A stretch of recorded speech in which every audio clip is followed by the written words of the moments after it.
झारबंद पंचायत समिति कार्यालय परिसर में जिलापाल आदित्य गोयल एवं आरक्षी अधीक्षक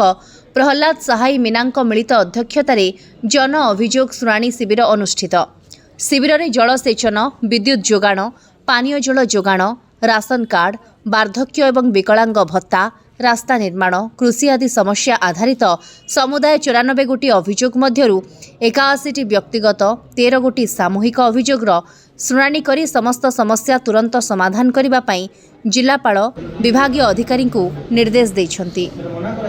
झारबंद पंचायत समिति कार्यालय परिसर में जिलापाल आदित्य गोयल एवं आरक्षी अधीक्षक प्रहलाद सहाय मीना मिलित अध्यक्षतार जन अभियोग शुणाणी शिविर अनुष्ठित।